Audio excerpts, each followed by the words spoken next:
Guys, welcome back. I'm sure you're all wondering what these tips and tricks are on how to lose weight to go from this to this. Then keep on watching. So for this year I'm about 30 kilos overweight due to pregnancy and postpartum.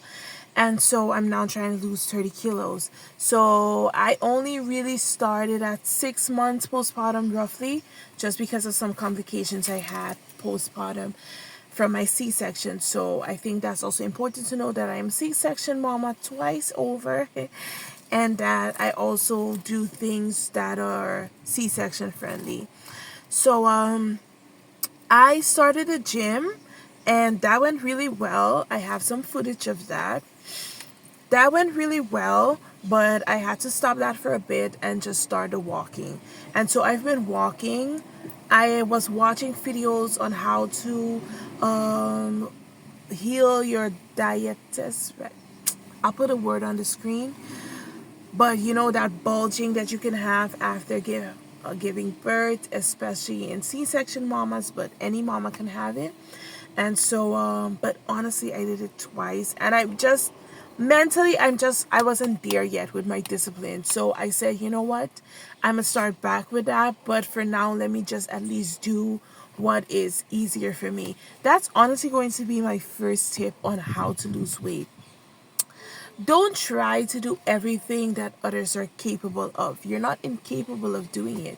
You're capable of doing it because if somebody else can do the exercises and there's nothing wrong with my body, I can do them. But start where you're comfortable, if that makes sense. Start doing the things that are quote unquote easy. And this sounds so controversial because in a way, nothing about being disciplined or doing weight loss in a consistent manner is easy, but you have to pick and choose the easiest things out of the hardest things and start being consistent in those. So I realized that I wasn't a big fan of doing indoor YouTube dance videos or workout videos because I just would find other things to do in the house. I would just be, distracted. If my child needed something or so, I would want to stop and do that even though there was somebody else maybe to get it done. Or I would just, be getting mommy, mommy, mommy, mommy, and stopping the video a lot. So I realized that leaving the house was the best option for me to be consistent, and I enjoyed it more than being indoor and trying to complete a 40-minute video. When I walk for 3 miles, it tends to be for an hour. And by the first 10 minutes in a 40-minute video, I wanted to give up and stop. And just because I was home, it was a lot easier for me to quit and be like, it's okay, I already did 10 minutes and make excuses. But once I start walking, I'm like, okay, you reach that destination and you come back. And it held me to my goals a little bit better because I didn't feel so strained. I tried to sing along the way, talk to myself along the way, pray along the way. But when I'm indoor, I feel pressure to do other things, and I give other things priority over my weight loss, and then I just don't get it done. So that'll definitely be tip number 1. Choose something that is slightly enjoyable for you or that you find easier to stick with. Don't start a workout that is way above what you're capable of. Start doing something easy. It's not too easy. Listen to me. When you were overweight and not moving at all, you were not losing weight. So any changes that you're making, even though it's like as easy as walking, it'll make a difference. Just check my results and my result videos and you will see. Walking made a difference, even though it is like low impact. I was never jogging, I was never running, I wasn't doing any of that. I wasn't even walking that fast, but it made a difference just because I went from no fitness, no exercise to exercising. It made a difference even though it was slow. So keep that in mind. The second thing I will say is water intake. So I was breastfeeding and I was drinking about a gallon of water effortlessly because I was 90% breastfeeding, 10% or 95% breastfeeding, 5%. Sometimes he was getting formula. And I stopped breastfeeding about 3 weeks ago because because of so many reasons. So I stopped earlier than I had intended to, and I dropped my water intake so drastically.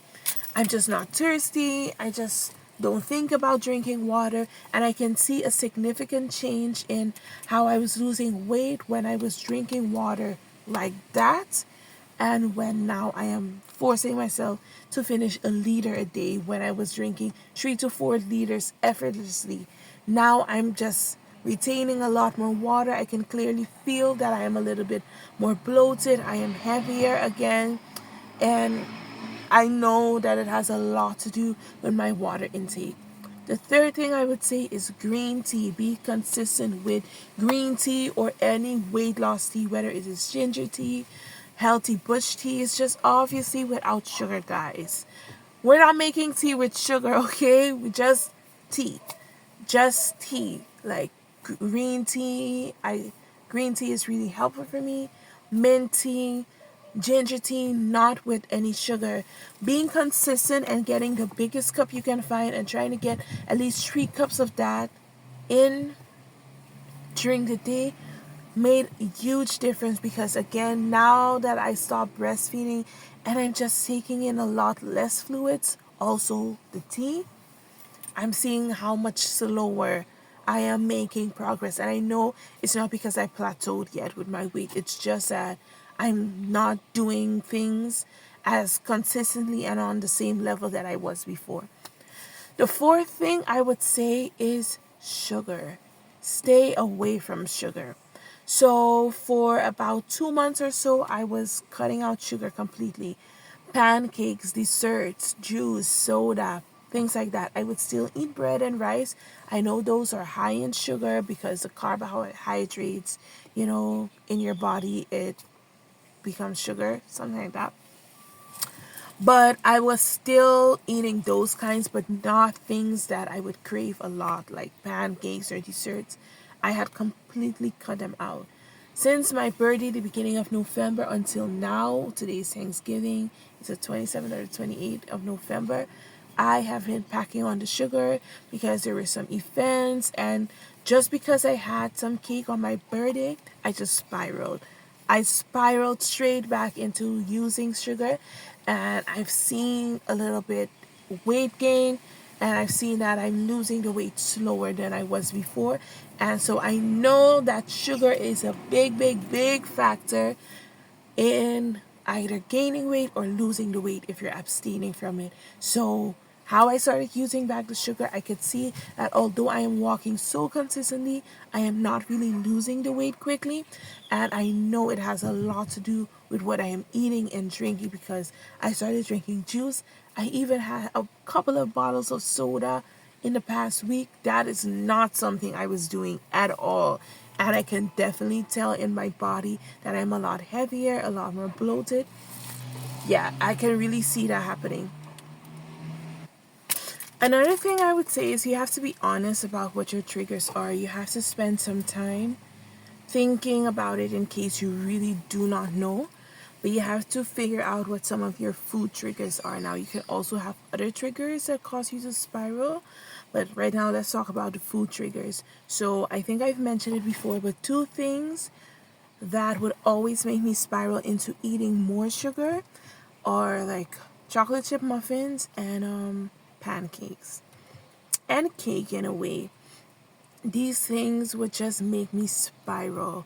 Once I have them, I just keep going and going and going and going, going and going. I love donuts too. I love a lot of other things. I love fries. I love so many things, but so these 3 things, guilty pleasures, that if I start with those, it's done for me. It's just over for me. It's really hard to stick to one and to not keep going, or to eat 5 pancakes as opposed to 15 or 20 in one sitting, or have one slice of cake as opposed to half the cake. These are things I'm capable of, unfortunately, and areas where I lack self-control a lot. And so it's really, really important to me that when I'm trying so hard to build stamina for my discipline and trying to, really fix my lack of self-control and my intemperance. This is something that I need to do. I have to watch for some of the trigger foods, and for me those are muffins and chocolate chip muffins, pancakes and stuff like that, cake. So that's one thing. The second thing is check out for your emotional triggers. So if you know you're an emotional eater and you eat whenever you're sad or happy or stressed or something, you have to know that about yourself. Or if you're like me and whenever your period comes around, you're just so hormonal that you just want to indulge in everything junk and everything sugar, you need to know this about yourself and you need to be on guard about, okay, I think I'm going to be getting my period next week, Monday. So around that time, I need to have some substitutes in the house that are healthy, and I have to pray more or have more resolve, or I have to ensure that I let my husband know or somebody, an accountability partner, like, hey, my period is around the corner. I might be asking you to get me this or that. Don't. And of course, those of us who drive ourselves and are capable of getting our own stuff, you have to set some boundaries and put some extra guards in your mind and on your prayers to ensure that you actually do not indulge, although this was your pattern and your habit. That's the next tip. You have to create new patterns and habits, right? So it was always my habit to, one time on my period, I don't want to eat no food that was cooked, no rice and vegetables, and no, I want to have pizza, I want to have Kentucky and fries, I want to have all of the junk in the world possible. I don't want to eat no regular food. I only want to have creamy, cheesy pastas that are so high in calorie and are clogging me up. Those are the things I want to eat. I want to have cheesecake. I want to have desserts. I want to have donuts. I want to have cake, cake, cake, cake, cake. And I know this. So whenever my period is on around the corner now, I'm like, okay, Lisa, what do you have that is less damaging than those things that you can eat to satisfy your craving but not go overboard? So then I'm like, okay, I can put the fries in the air fryer and the meat in the air fryer rather than buying deep fried food. And if I want a dessert, I can make a sugar-free banana bread or something that will still make me feel like I'm eating sugar, but I'm not eating unhealthy sugars. Or I can use some frozen bananas and some frozen fruits to make a sugar-free shake that'll make me feel like I'm having a great milkshake when really it is pretty healthy and I didn't add any sugar. I plan for it. So I know there are some women who cannot plan for their period, so you're gonna have to be double on guard for when it comes.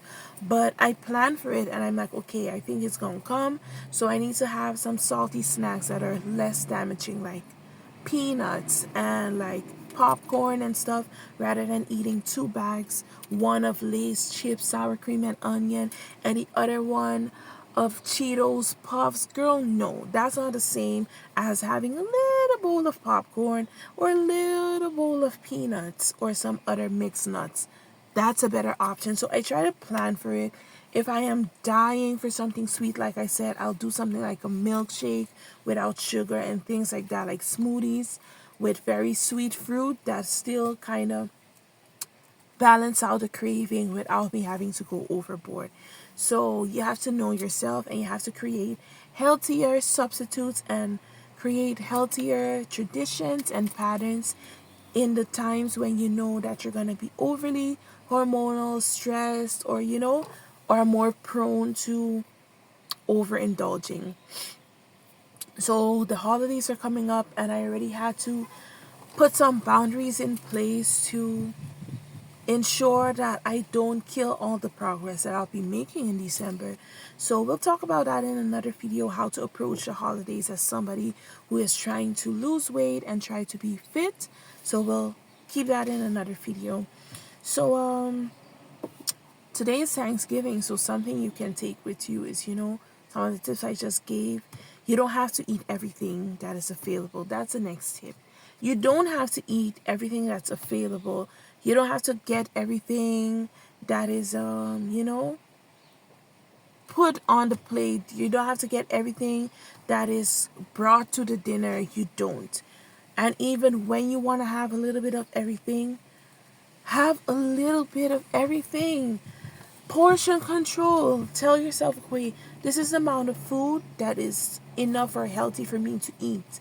So that means if I want to have everything, this is the amount that I need to have of everything on my plate. Otherwise, I'm going overboard. I'm overeating. I'm overindulging. And you have to manage yourself. You have to start thinking about the fact that, listen, my body is a temple of God, and I'm just allowing the devil to ruin me through my appetite. And that's one of the things that has really helped me to build a bit of self-control when it comes to my appetite. Envisioning the devil right there talking to me and telling me to take something that I know is completely detrimental to me, and that will have me spiraling, and that will have me pushing me back in my progress, but that I just want it so much that I must still take it. He can't have me this stupid. He can't. He can't have me that stupid. So now I'm pushing back and I'm like, nah, I don't want that. I'm not eating it. And I really try my best. It doesn't always work out, but I'm making progress. That's the next tip. Progress is better than perfection. If you see that you have a hard time cutting out all unhealthy foods, cold turkey, take it one step at a time. Take it one step at a time. Take it one step at a time. Just start where you are. Start what is feasible and manageable and achievable goal. Tell yourself, okay, I'm not ready to say that I'm completely abstaining from sugar, but let me just stick to having juice on the weekend and not during the week. And if I'm getting juice, let me get 100% juice rather than any kind of sugary drink.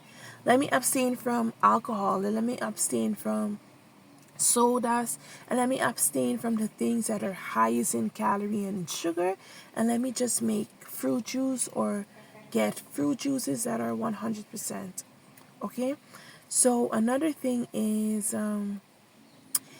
you can take before and after videos and pictures.